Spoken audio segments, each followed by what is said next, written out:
Les Trump et les Biden? Le jour et la nuit pour les employés de la Maison-Blanche.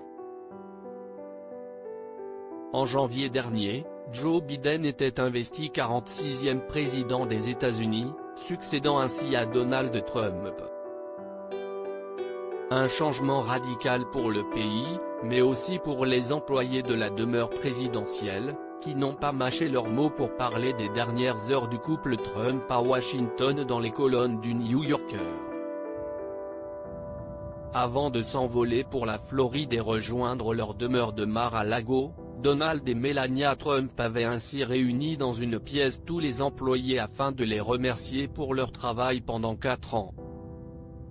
Une délicate attention, qui s'est toutefois passée de tradition, notamment de la part de Melania Trump, qui en tant que First Lady s'est bien gardée d'écrire à chacun des employés une petite note personnelle. Une correspondance personnalisée qui contient généralement des souvenirs ou anecdotes entre eux et le couple présidentiel, un souvenir précieux qu'il aime conserver comme un témoignage de reconnaissance porté à leur travail, et qu'elle a tout simplement fait rédiger par un membre du personnel, à la manière de l'ancienne First Lady, à savoir, Michelle Obama.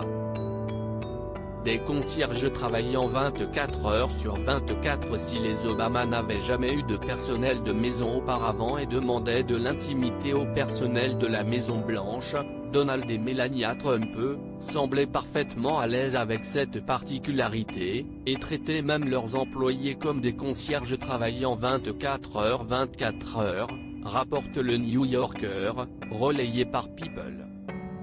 Ajoutez à cela un certain manque de reconnaissance, qui a visiblement bien changé depuis l'arrivée de Joe et Jill Biden dans la demeure présidentielle, qui ont pour leur part demandé à rencontrer tous le personnel le jour de leur arrivée. Nous étions tous très flattés. Habituellement, nous les rencontrons dans les premiers jours ou les premières semaines, mais jamais dans les premières minutes, a confié l'un d'eux.